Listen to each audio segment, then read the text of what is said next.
A União das Casas Espíritas da Zona Norte apresenta O Espiritismo está no ar. Um programa que anuncia, esclarece e consola.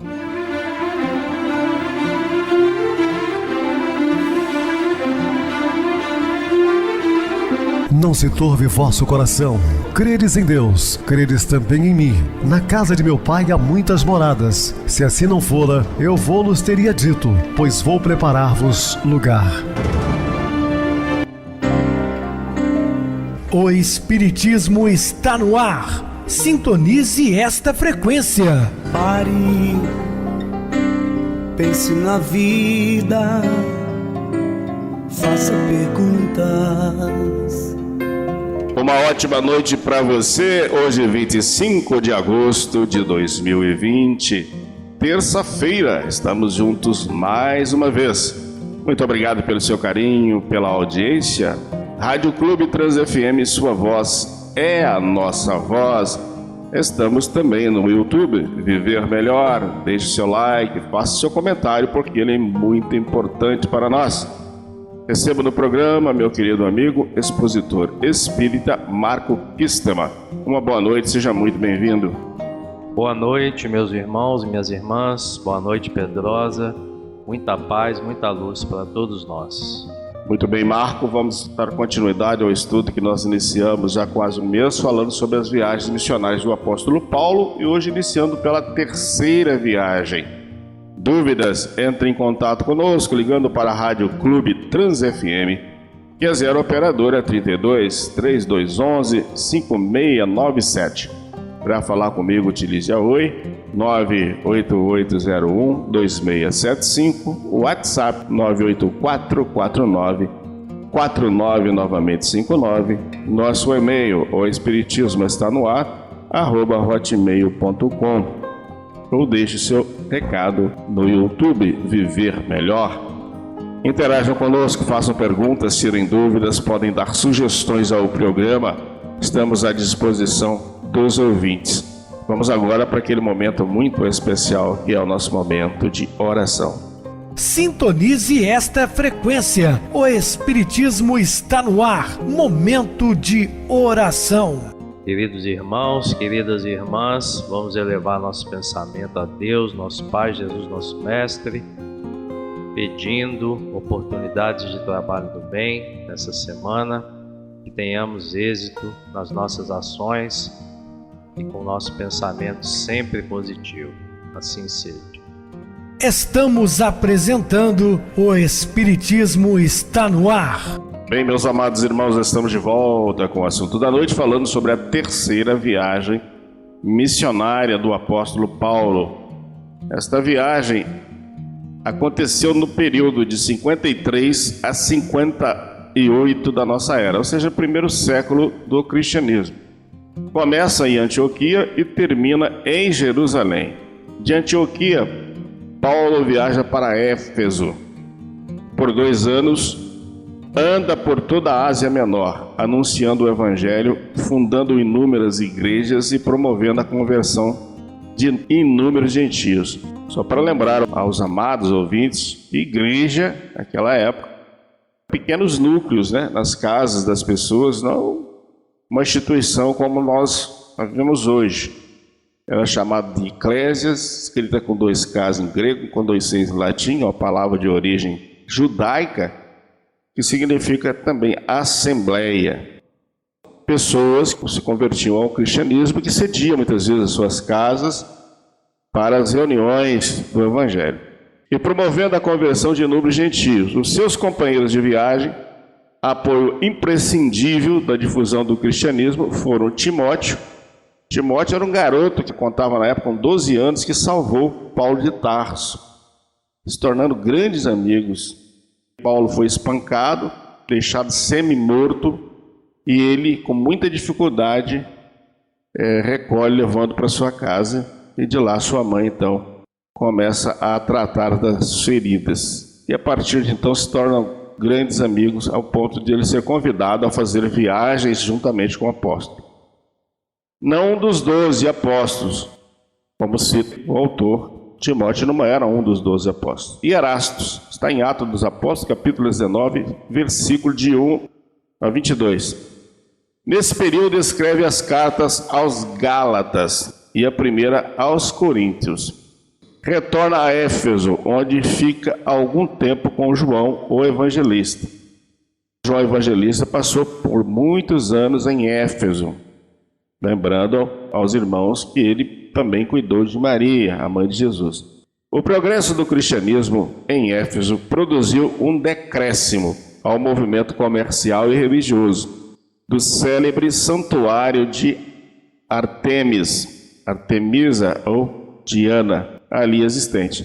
Tal situação provocou um motim encabeçado pelos aurives e negociantes devocionais, obrigando Paulo a abandonar a cidade. Está em Atos dos Apóstolos, capítulo 19, versículo 23 e 41. Os irmãos já perceberam que Paulo era sempre expulso, da cidade. Não foi fácil para ele propagar o evangelho de Jesus.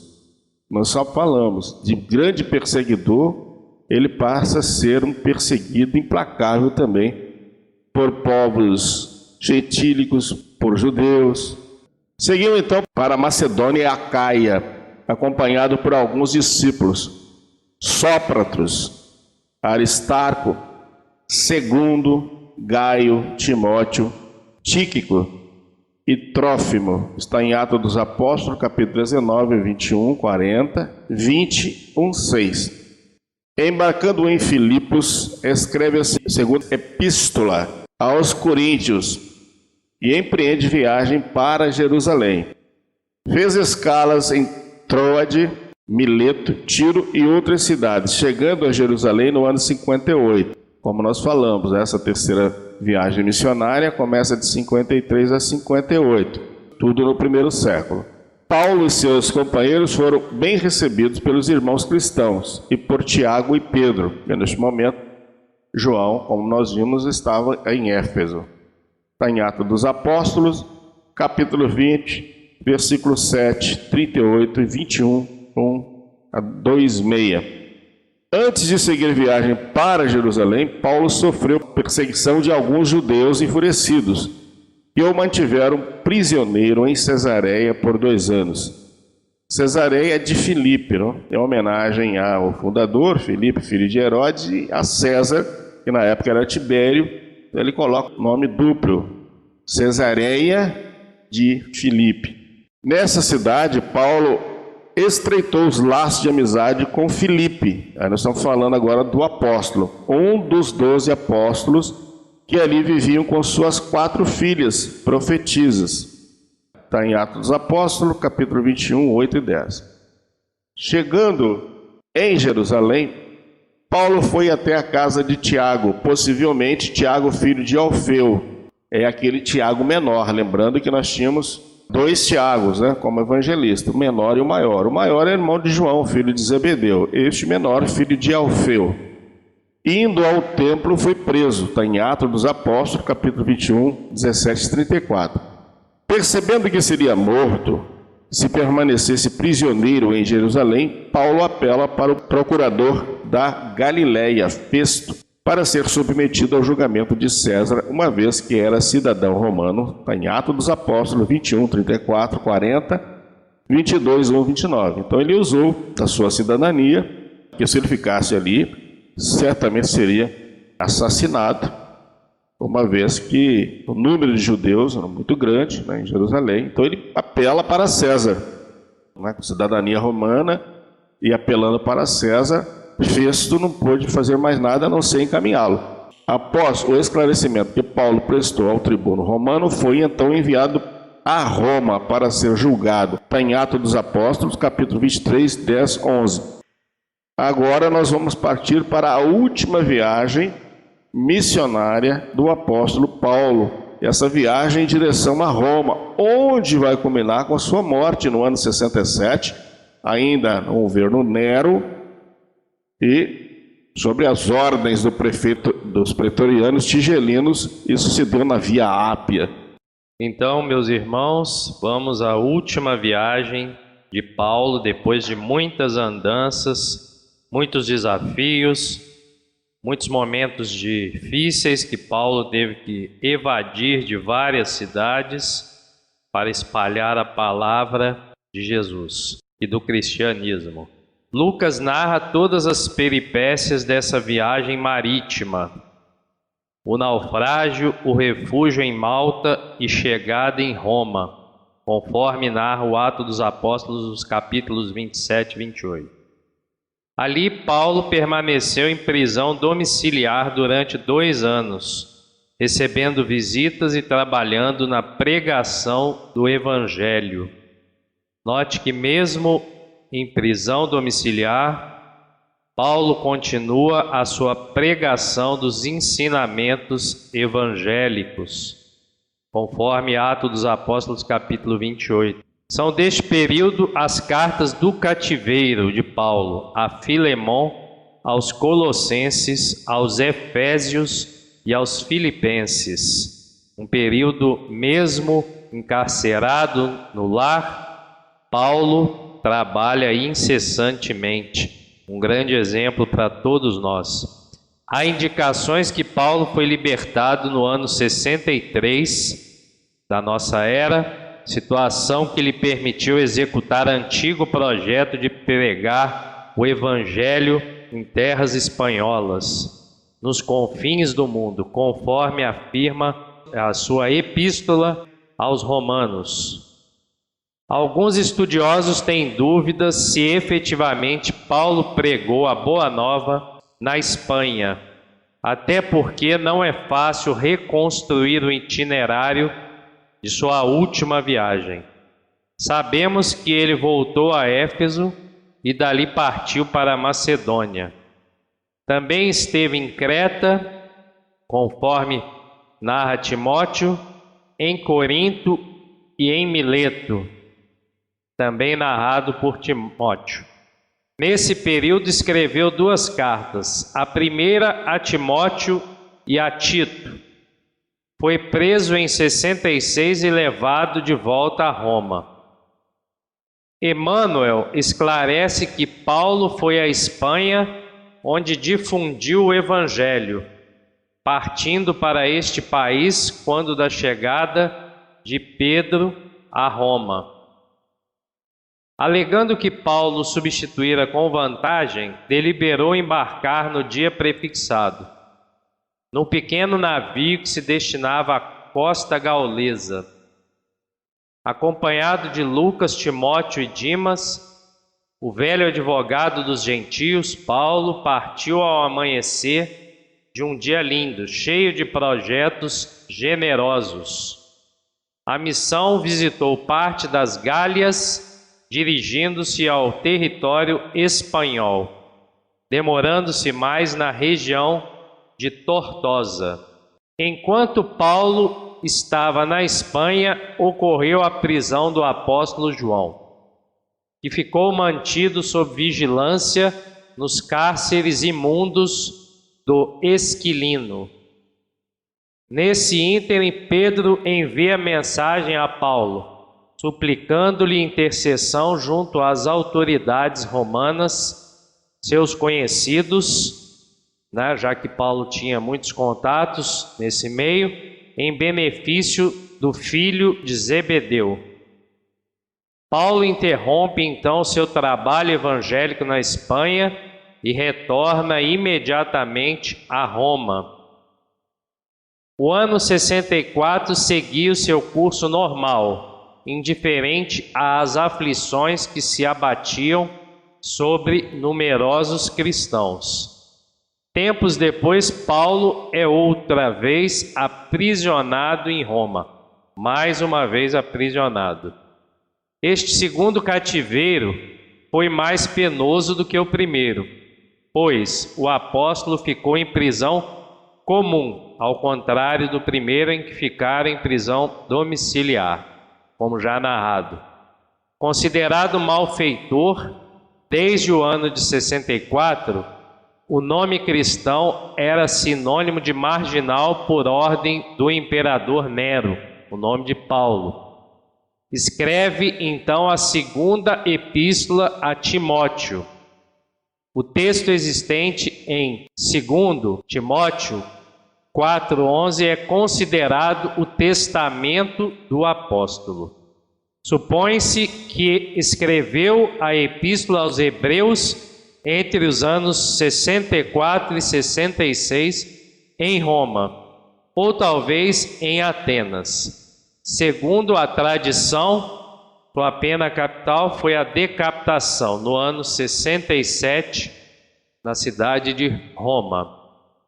São tocantes momentos finais do apóstolo Paulo. Emocionadíssimo, escreve a sua última epístola, a segunda, destinada a Timóteo, amparado pela presença amiga de Lucas. A firmeza de sua fé, a convicção irredutível no amor do Cristo são grandiosas, envolvendo Tigilino, seu carrasco, que trêmulo lastima ter que decapitar Paulo.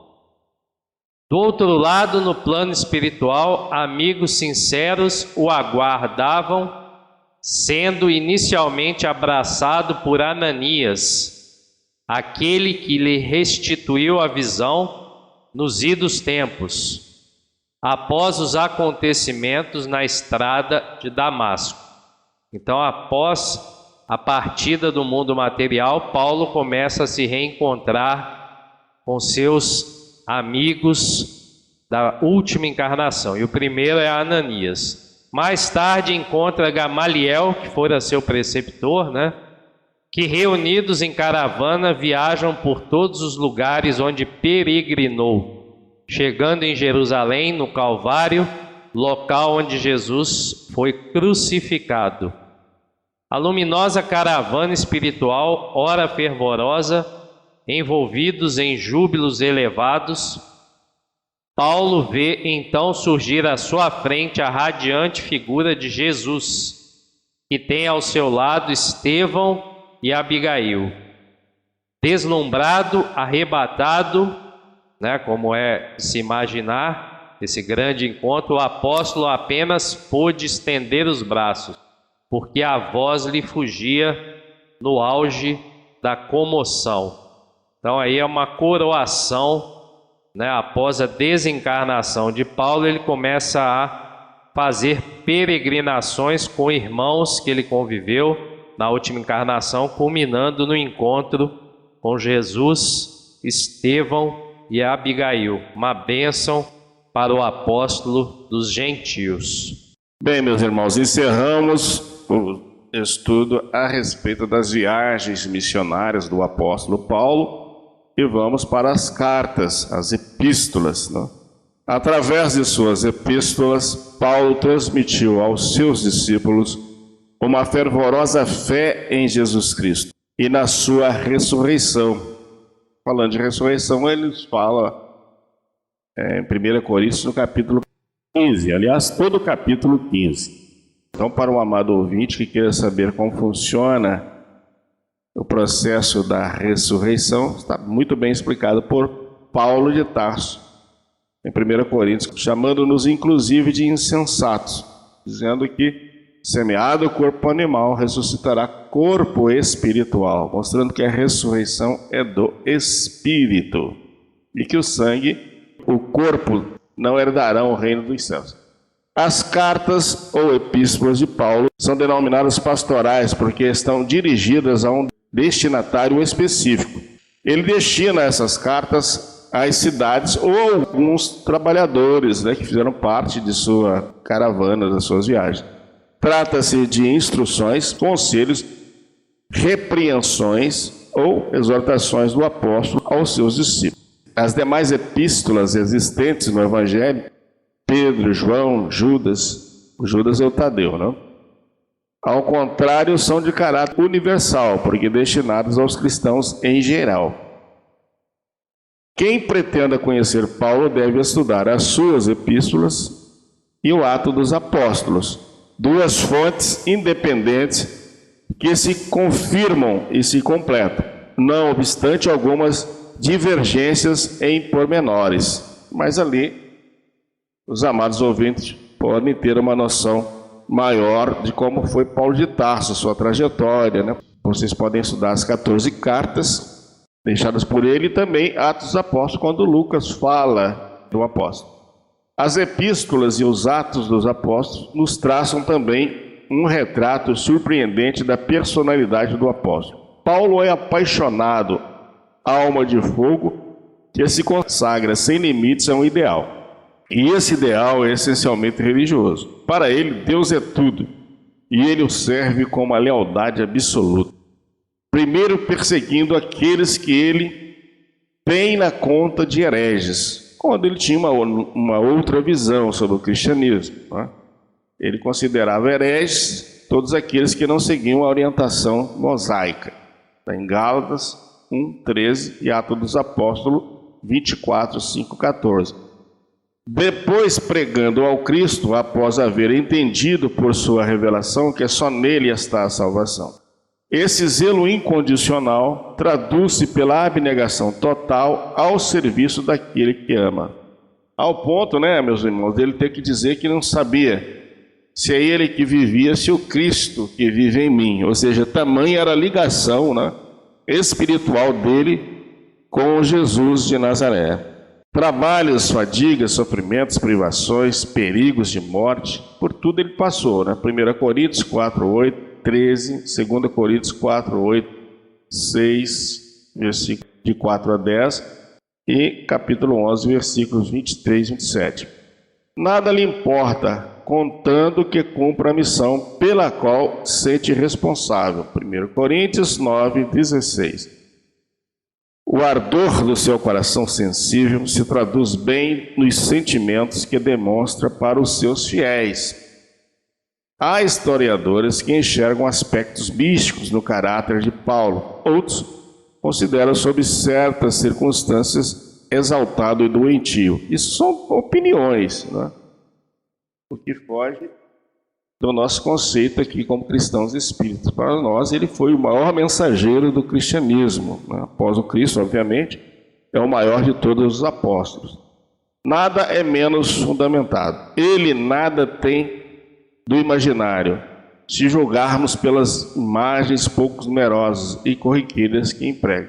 Paulo é antes cerebral, inteligentíssimo, isso é indiscutível. Nele se une a um coração ardente, inteligência lúcida, lógica, exigente, preocupada em expor a fé segundo as necessidades dos ouvintes. Paulo argumenta muitas vezes como rabino, segundo o método exegético que recebeu do seu meio e de sua educação, por exemplo, em Gálatas 3:16, 4, 21, 31. É lógico que ele utilizava muitas vezes as pregações como se fosse um rabino, porque ele foi a autoridade máxima do farisaísmo. Então, era um doutor da lei mosaica. E muitas vezes, nas suas pregações, ele se assemelhava a um doutor ainda do passado, com aquele jeito de falar. Ele tinha um brilhante oratório, uma facilidade muito grande de expor as suas ideias, Além disso, esse semita tem boa cultura grega, recebida talvez desde a infância na sua cidade natal, que é em Tarso, enriquecida por repetidos contatos com o mundo greco-romano. E esta influência se reflete na sua maneira de pensar, bem como em sua linguagem e no estilo. Lembrando também aos amados ouvintes, mais uma vez, Paulo falava o latim, por ser romano, o grego, pela sua cidade natal, e também o hebraico, por ser um estudioso do judaísmo, do farisaísmo. Meus queridos irmãos, nós deixaremos o assunto para amanhã, sobre as cartas do apóstolo Paulo. Vamos agora para o nosso intervalo musical e a seguir a nossa oração final. O mundo está melhorando.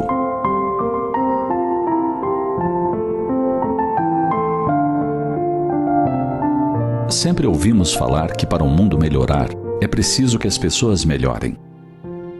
Embora seja um processo lento, é uma realidade da qual não se pode fugir.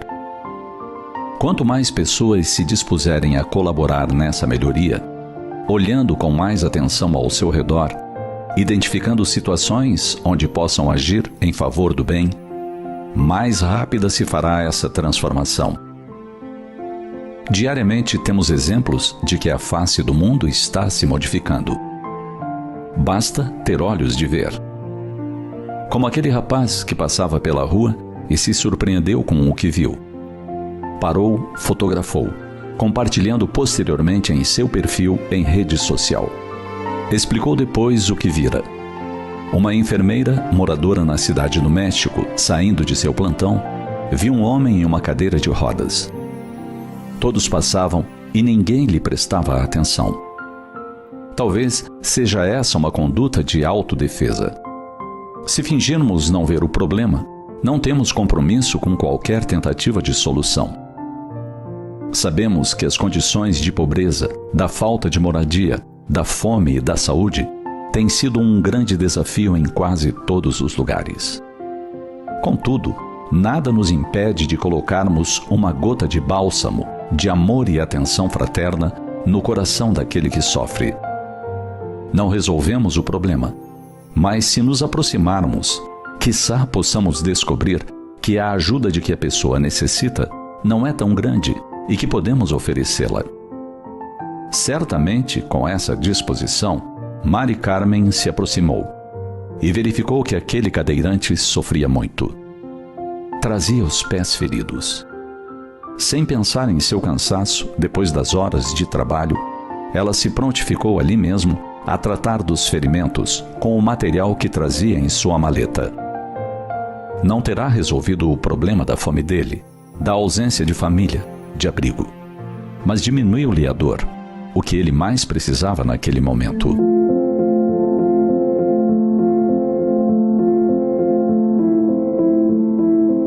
Felizmente, multiplicam-se as pessoas de espírito nobre, capazes de sentir empatia.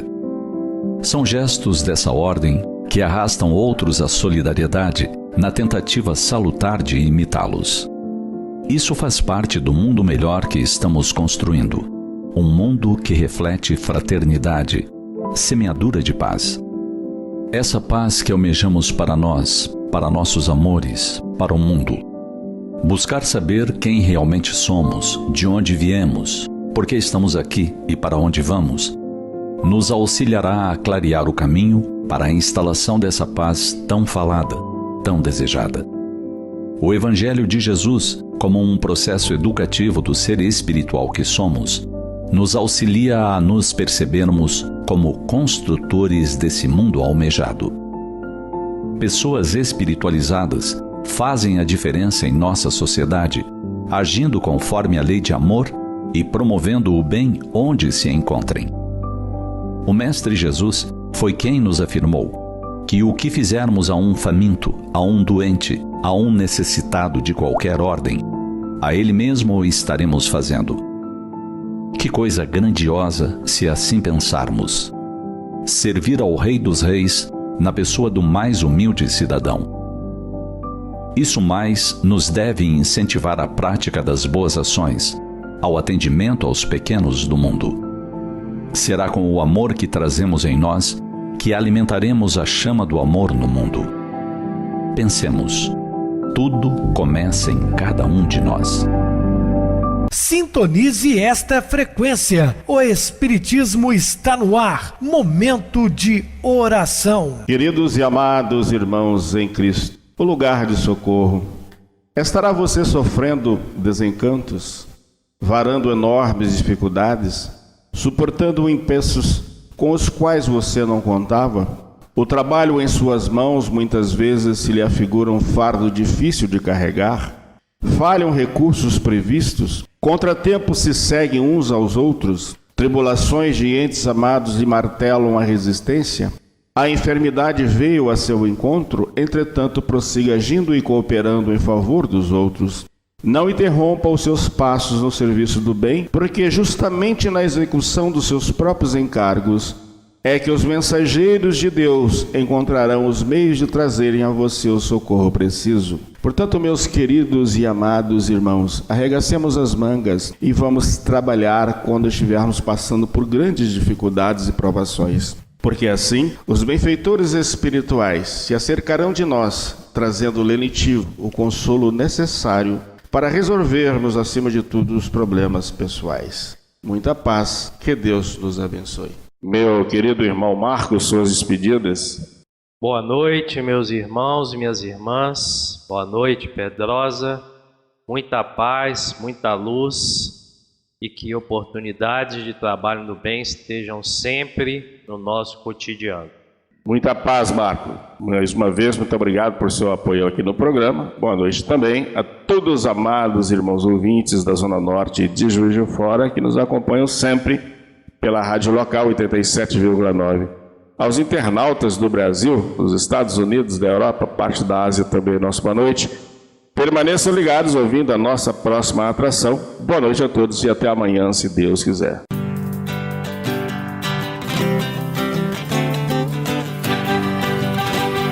A União das Casas Espíritas da Zona Norte apresentou O Espiritismo Está no Ar, anunciando o Evangelho de Jesus, esclarecendo sua mensagem, consolando corações.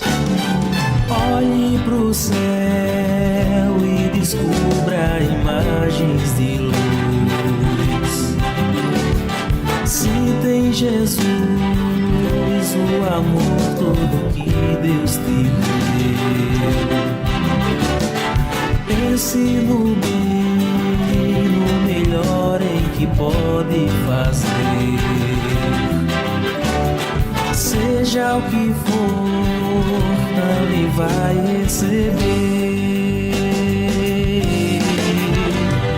De coração, ajude-me, irmão, a caridade é o caminho do amor. Faça ainda que possa sofrer, pois bênçãos de Deus há de ter. Ame, perdoe e viva melhor a natureza, o céu e o mar. Veja o encanto que a vida nos dá, a chance eterna que temos para amar.